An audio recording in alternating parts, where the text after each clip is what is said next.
If you want to level up your lettering game but you're not really sure where to start, you're in the right place, because today we're going to learn how to add a bevel effect to your letters, which is a super easy way to add interest to any of your lettering.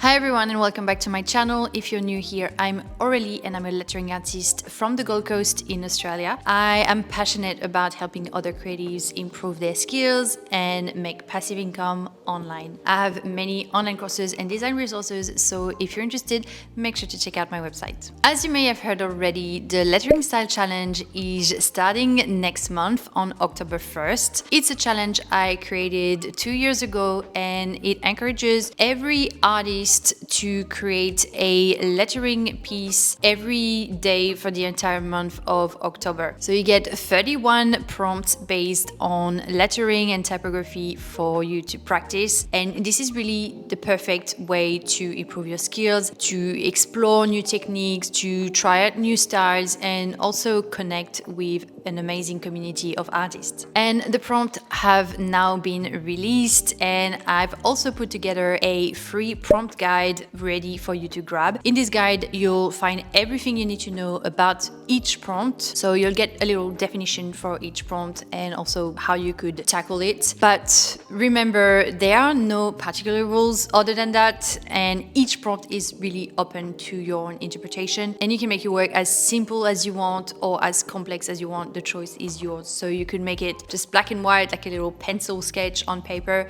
or you could go all out and create a complete masterpiece each day. It's totally up to you. So if you're ready to kick things off, let's start with the very first prompt, which is bevel. So what is a bevel, you ask? Think of a slanted edge that makes your letters look like they're popping off right off the page. It's a very simple but very powerful way to add depth to your design. I use it all the time personally. And in today's tutorial, we're diving into creating this effect with my newest toolkit, my whimsical lettering toolkit. But don't worry, if you don't have it, you can still follow along with some of the default brushes in Procreate. I'll make sure to point out which one to use throughout this video. So before we begin, make sure you download your free prompt guide for the challenge. And by downloading this guide, you also automatically get access to the lettering style community, where you can share your work, you can ask questions, get feedback. That way I can see everyone's work for the challenge without having to worry about the hashtag on Instagram. So now that you're ready, let's get started.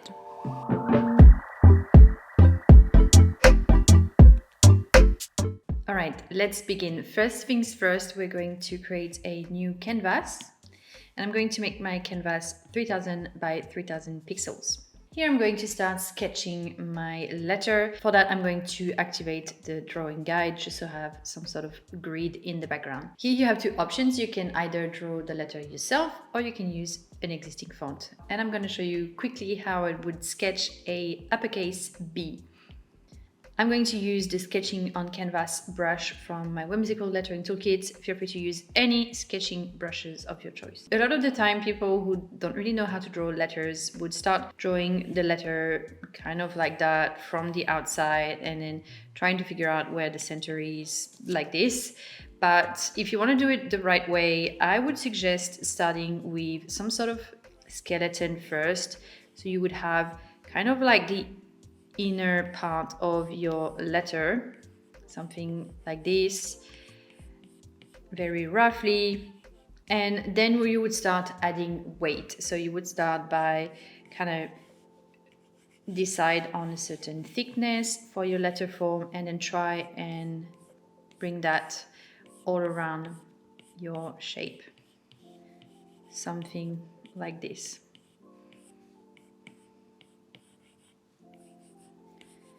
And then you will be left with some sort of rough sketch, which may give you a good foundation. Now, what you can do is kind of lower that sketch, create a new layer on top, and start sketching a more refined drawing. And what I want to do with this uppercase B as well is kind of have the bottom part of the B kind of going up like this instead of just having it straight, just to give it a bit more character and personality. So this is what I'm going to try and do, just refine that sketch by finding the shape following that sketch at the bottom, and I can draw a straight line here.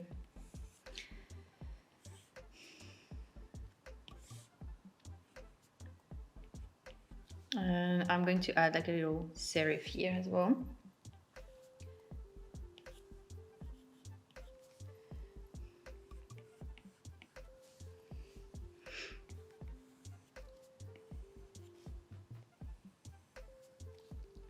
I'm just making sure each line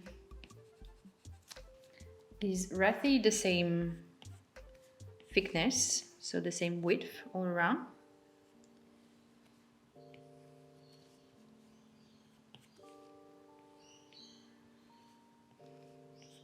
And then if you think something is not perfectly the way you want it to be, I love using the liquify tool to kind of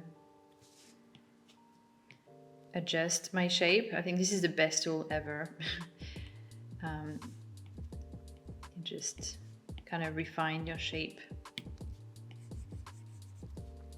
Then you can hide your first sketch and you're left with this, and this is where you can lower the opacity of that sketch again, create another sketch, and then use a drawing brush, like a liner brush. I like to use the detailer brush for that, or the liner brush, and I can then just kind of refine my shape, trace on top of it.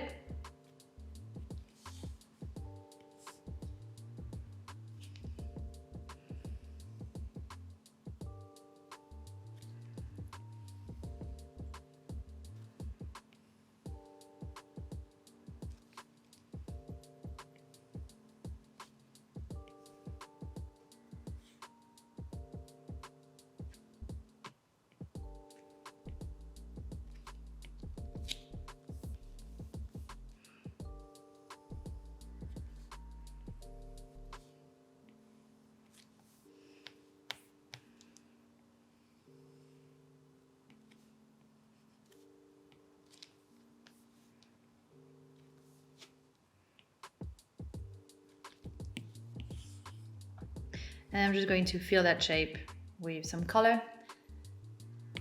And you might need to kind of refine the edges a little bit. But this is going to be my final shape. Now, if you want to skip this step and just use an existing font, you can totally do that too. I have provided multiple typefaces in my whimsical lettering toolkit. So if you go add text, and then if you choose the font called Cupid, you can recreate exactly the same shape as mine.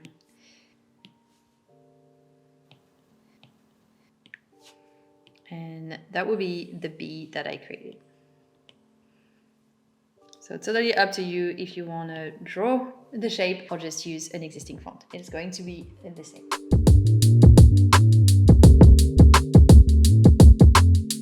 I'm just going to hide the drawing guides and I'm going to add some color to the sketch. So first let's rasterize the text. If you're using an existing font, you can go rasterize. I'm going to create a new layer that I'm going to drag underneath to create a background color. For this tutorial, I am using the color palette called Regency Era in my toolkit. If you don't have the toolkit, feel free to use a screenshot, but I'm going to use that cream color for the background.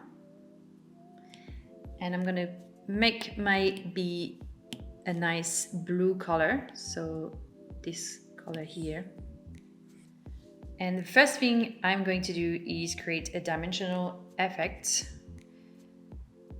So all I need to do is duplicate that layer. So I'm sliding the layer, clicking duplicate, select the layer underneath and change its color to a darker blue. Now let's move it to the bottom left, somewhere around here, to create that dimensional effect. I'm sure you guys know how to do that. And you know the drill, we're going to connect the edges. And I'm using the detailer brush.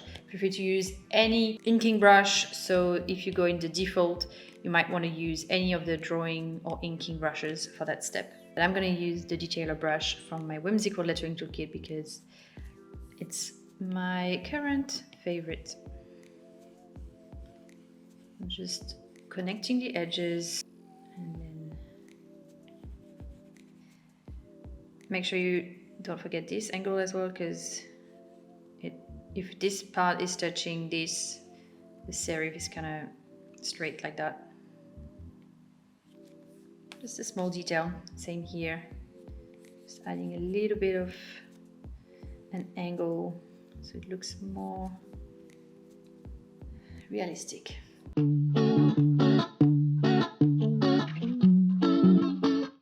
Now let's move on to the bevel effect. So you guys remember when we did the sketching, we started with some sort of skeleton in the middle, and what we're going to do now is try and redraw that skeleton, which is how you can achieve a bevel effect on any letter form of your choice. You can really use any shape and try and find a skeleton and then connect the edges as we're going to do, and that will create a bevel effect. So let's create a new clipping mask just above that B. So you tap on the layer and create a clipping mask, so that should bring up the little arrow, which means that now everything we're going to draw on this layer will only affect the layer underneath. So I'm going to keep using the detailer brush, and I'm using the dark blue.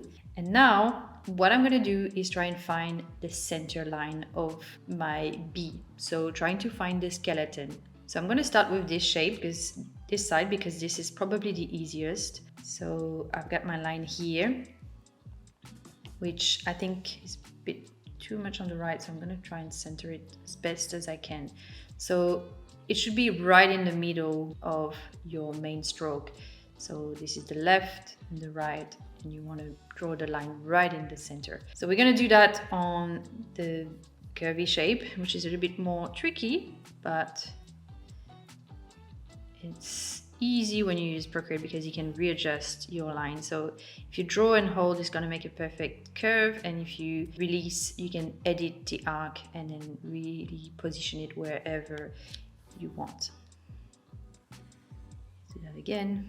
Draw, hold, move your shape, release, edit arc, and position your arc in the right place. So far so good. I'm going to try and do this shape here. And here I can draw a straight line. And I'm going to try and connect these two together. It doesn't have to be perfect, as always, but the more precise you can be, the better for what's coming next. Then I'm going to create a curve here. I could definitely go a straight line, but because of the serif, I think this type of font would work better with a curve. So I'm going to just draw a curve like that and then connect it here with a straight line. Let's do the same at the bottom of the B. Now that I'm looking at it, I'm like, this is not really perfect. This should be a bit smoother. So I'm just going to erase a little bit and then try and make it more smooth. Finish this little angle here and then connect the serif. Great, now let's do the tricky part. So with this one, you can go all the way there. And then we're going to connect all of the angles.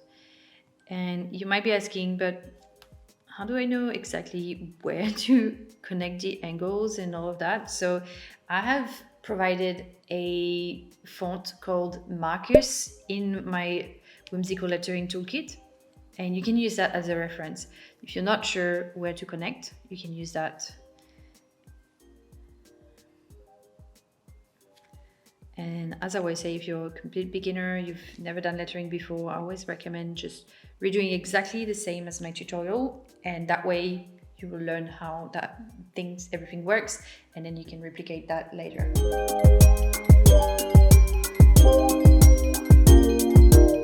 Perfect, now let's move on to shadows, because at the moment this is looking very flat. I'm going to start with the cast shadow first, and for that I like to use the shapes I already have. So I'm just going to duplicate both shapes that I have, so the B and the dimensional effect. So you should have 4 layers now, and I'm just going to select 2 of them, group them, bring them all the way down, and I'm going to tap on the group and click flatten. So now I have this shape which combines the 2 shapes that I had. They're both on 1 layer.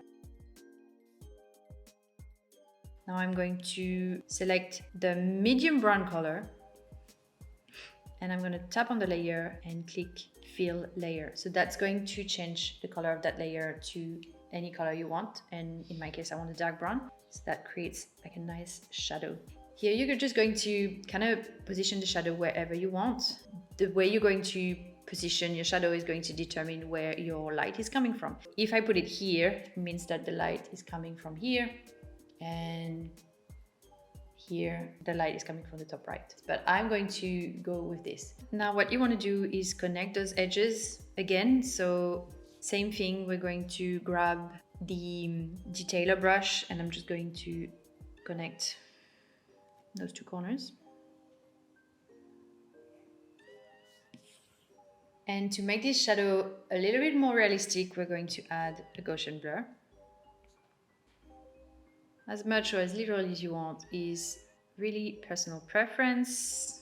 About 10% in my case, and I'm just going to lower the opacity of this layer as well. So you tap on the little N and you can change the opacity, which I'm going to set to 70%.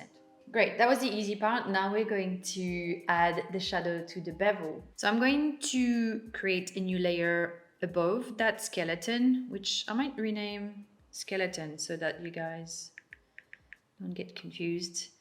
So I'm creating a new layer, making it a clipping mask, and I'm going to use my oil canvas brush from my whimsical lettering toolkit. Now, if you don't have this brush, I would recommend a blending brush, like an airbrush type of brush, and that would work. Obviously, it won't have that painterly effect, but you could still try and achieve some really cool effects. But I really love this brush, the oil paint brush, because as you can see, it really creates that very textured effect, almost like if it was made with a real brush with oil paint on it. Now I'm going to lower the opacity of the skeleton because this is just what I'm going to use as a reference, and I think 25% for now would be fine. And I can now draw the shadow. Now, how do you place the shadow? You're going to use your light source. So remember, we had the pen coming here, so my light torch is coming from here, which means that every facet that is at the bottom is going to be dark. So this one here is at the bottom, this one here, and probably this part here as well.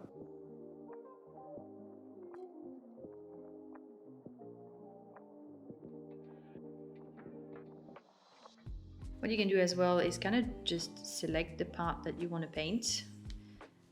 Doesn't have to be perfect because we're going to use the eraser later, but I just like to lay paint like that with this brush.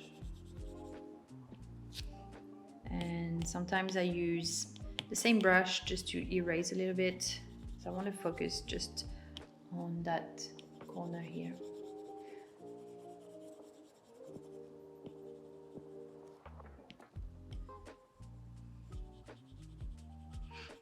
So this effect really can be done on any letter form. So if you're doing the lettering style challenge and this is your first prompt, then feel free to play with maybe like a simple bold letter form first.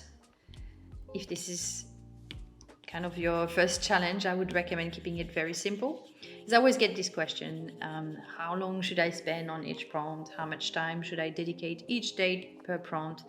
And the answer is always the same. It really depends on your goal, on what you want to achieve. If this is your full-time job, then like me, then you can spend hours on it. But if it's just you trying lettering for the first time, then 10 minutes is already going to be super useful. If this is your first time doing it, I always recommend keeping it very simple. Like you could try to just do pen and paper, you could keep it black and white, you could just do one letter at a time. So for example, the first prompt could be A, and the second prompt could be a B, and all the way until the end, and then you can do numbers as well and things like that.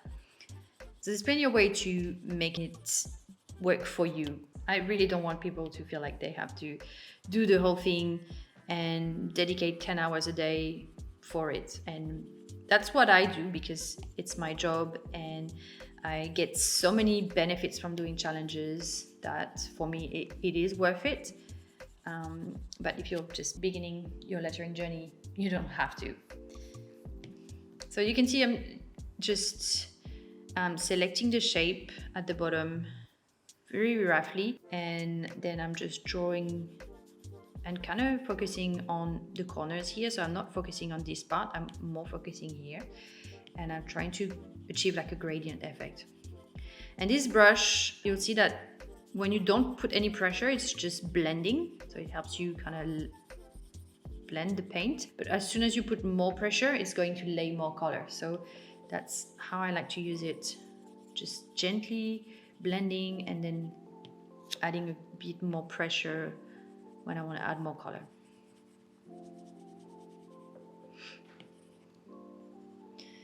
So yeah, I chose the first prompt Bevel because I think you can really create some cool lettering. It can be very simple lettering, and then you add this effect and it just really gives it volume and depth and just makes it look so much cooler without having to do some crazy editing and stuff like that.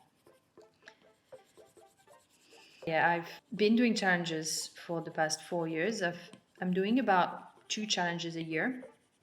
The reason I'm doing it is because it really makes a difference with your technique, your style, and it's crazy how much more work you achieve, because obviously you have all of those prompts, but the fact that you're doing it as a group, like we're all doing it together, it just keeps you accountable, and you're like, okay, I'm gonna do it. And because you have this very tight deadline, like there's so much pressure to get everything done on the day, you don't spend too much time overthinking stuff. You just do it, you make it work, if that makes sense. And that's really how I've come up with so many cool technique, like ways to kind of speed up my process and make things work as simply as possible. And also, like, I love this time of the year because it's really the time when I'm like, I'm doing this for myself. Like, I'm not doing this for a client. I'm not doing this because I need to and someone asked me. It's really my project, my passion project. I can choose a theme that I love, and I can work with topics I'm passionate about. Like last year I did books because I love books, and you can do the same. Like, you could pick a theme, like even though you don't have to, you could pick something that you enjoy. Like, for example, if it's a specific color palette you love, if it's like a topic that you enjoy, you could do that. All right, so I'm going to add shadow to the 3D effect as well. You should have something like this. You should have the shadow on all of the bottom parts. So anything at the bottom in the shadow will have some shadow, and then we're going to add highlights, which will make sense even more in a minute. But first, let's add some shadow to the 3D effect as well. So I'm going to create a clipping mask just above that dimensional effect. You guys know the drill. And I'm going to grab this dark blue, and I'm going to change the blending mode of the layer by tapping on the N and changing it to multiply. So it's going to darken everything and create like a nice shadow. So that's probably a bit too much. I'm going to lower the opacity of my brush, something like this. Again, just trying to blend and kind of focus on that very tiny little corner here. You can add a little bit here. And I think that if the sun was coming from here, there would be a little bit of shadow just underneath that serif. And here as well, obviously, at the bottom.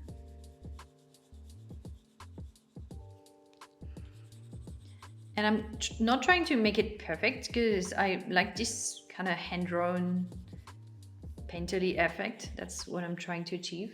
So I'm not like trying to just get a flat color, but feel free to do any style as well. Like, that's what I mean with a challenge as well. You're more than welcome to experiment, try different things, use references as well, and see what works best for you. And there's no right or wrong.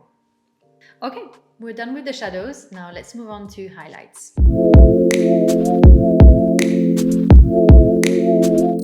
So highlights are probably my favorite step because they really make everything pop. Let's create a new layer just above that shadow layer that we have.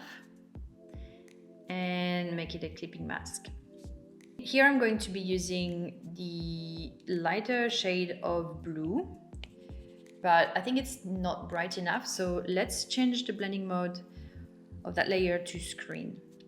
You feel free to play with different blending mode as well. Some of them might work better for you depending on the color you're using, but I think for me in this case, a screen blending mode works really well. And here what I'm gonna do is try and pretty much position the highlight opposite to the shadow. So wherever I've put shadow, on the opposite facet, I'm going to try and add some highlight. And I'm going to try and focus on that pointy bevel, so on the center.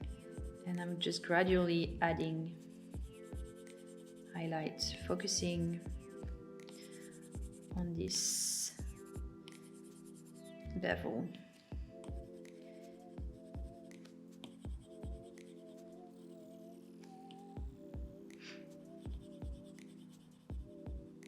But yeah, all of those techniques that you see, all of those brushes, I came up with all of those during challenges. And I think if it wasn't for a challenge, I would be probably like still a couple of years behind. Like I wouldn't be able to do all of this so easily, because by doing the challenge, I was able to speed up my process and really refine my skills.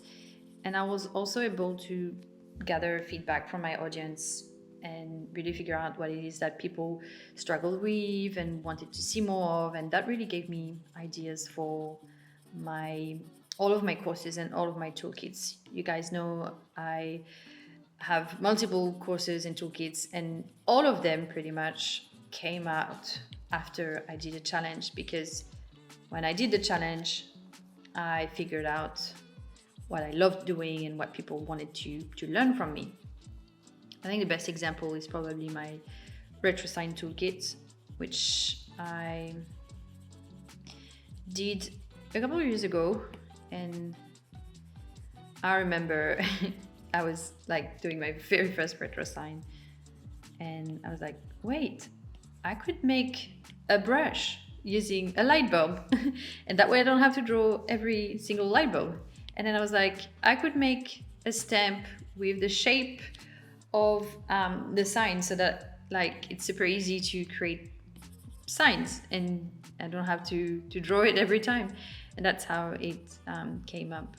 And then yeah, I created my first toolkit, and you guys wanted to learn how I did the whole process, so I created the course and stuff like that. So that's why I recommend doing challenges, because the benefits are like endless. Like you not only just improve your skills, get better at what you do, you learn different styles and stuff, but you also get the opportunity to figure out your own technique, your own style, and then make products. And also obviously you get your work out there, and you might end up finding people who are going to commission you. Sorry, I'm talking. I use the eraser as well, guys, using the same brush to erase anything that is going outside. But yeah, if you post your work, essentially what I'm trying to say is that people will hire you, like they will ask you to do more of it.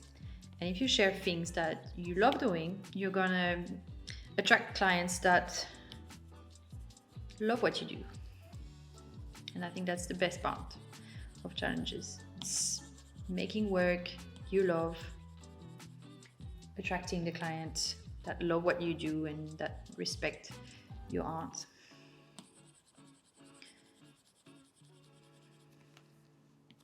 So hopefully I've convinced you to join the challenge. It starts on October 1st, and anyone can participate. It's completely free. You can download your prompt guide. It's free, and it will give you more info about each prompt. And when you join as well, you get access to the community, like I said, and you can post your work there. You can ask feedback from other artists. You can ask questions. You can see what everyone else is doing. And the reason I'm doing that is because obviously the Instagram hashtag is just a pain. It doesn't really allow you to find all of the the entries, so I'm doing it like that. Okay, so I've added highlights, and as you can notice, I've added it anywhere where I've positioned the shadow. So there's a shadow, so obviously on the opposite side I'm going to add some highlight. And now that I'm looking at it, I'm like, this needs something, so I'm going to add a bit of a light reflection here and here, because the light will probably reflect on this side as well. So let's add a bit of light here. And let's go back to the shadow as well, the shadow layer, this one. And I'm gonna add a bit more shadow just here.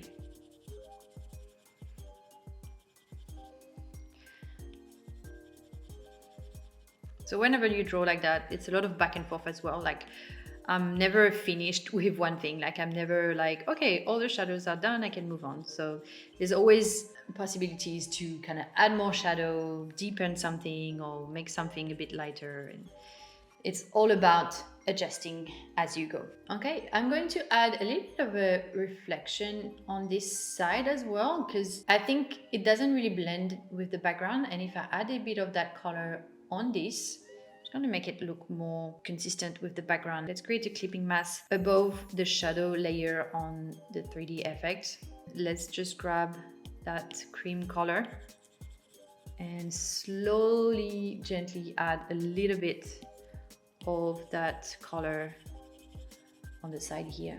This is a tiny detail that really makes a big difference. And here as well. Oops, too much. Great. I think we're ready to add the final little details.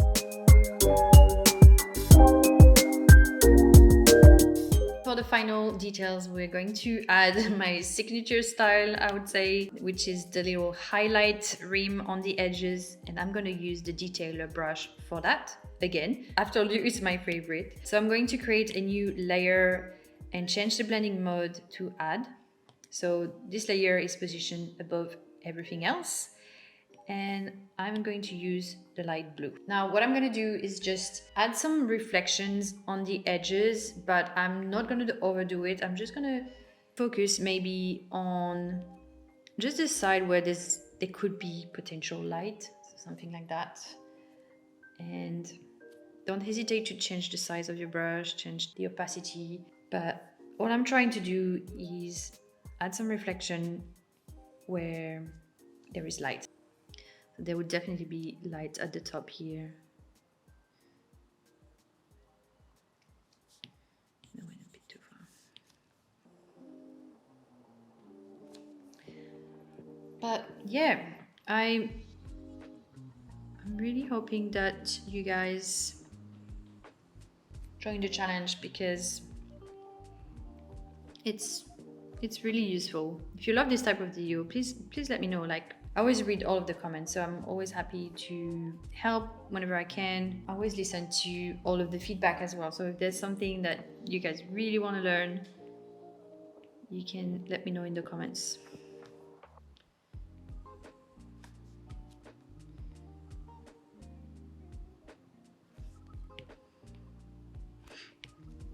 But this brush, you can see, has a lot of texture to it, so almost like a paintbrush. It's something I had tried to achieve for a really long time. Like, I wanted to try something a bit more organic. And this is what I did with this toolkit, the Whimsical Lettering Toolkit. Everything is like very hand-drawn, like oil paint pretty much, or any type of paint. And I really love it. I'm super excited about the next challenge. I already have some ideas. I don't know if I should tell you guys, but I'm planning to experiment a lot more with colors this time. So this is the only thing I'm telling you. The rest is a surprise. But I really want to play with more colors. I think my last challenge was very dark, which was intentional, but I want to try something different this year and really move on to something a bit more bright and colorful, and experiment with something a bit different.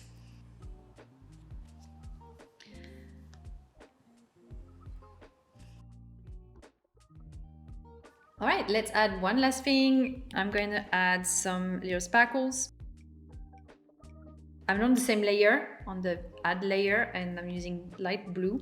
I'm just going to add a few sparkles.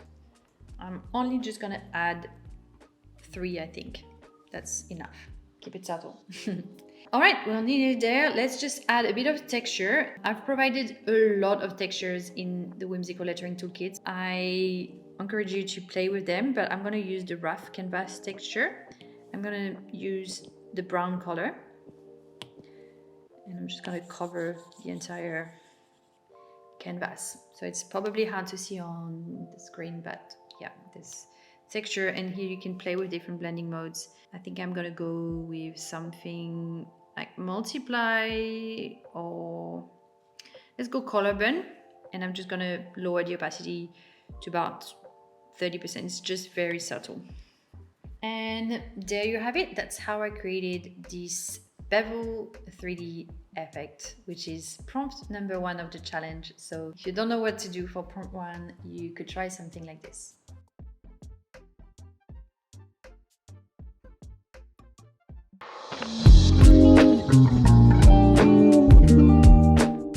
So there you have it. I hope this gave you some ideas to play around with the Bevel prompt for the lettering style challenge. Now remember, this challenge is all about having fun, experimenting, and pushing your creativity. What matters is consistency and not perfection. Anyone can participate, it's completely free, you can do it on your own. But if you want to feel more confident and prepared for the challenge, my Lettering Style Secrets course can help. This course is about much more than just choosing a theme for your challenge. It's about finding inspiration, about setting clear direction, and planning your workflow as well. I will help you overcome imposter syndrome, and this course really gives you all of the tools you need to discover your style the right way, also share it online with confidence, and then turn it into an income. So if you're interested, I will make sure to leave the link in the description below. So grab the free prompt guide, pick up your tools, join the lettering style community, and let's get lettering. I cannot wait to see what you guys come up with. Every year I am so amazed by the level of work and commitment you guys do every year. Don't forget to use the hashtag as well, Lettering Style Challenge 2024 this year, so I can make sure I don't miss any of your amazing creations. And if you have any questions, guys, feel free to let them in the comment section and I'll make sure to reply.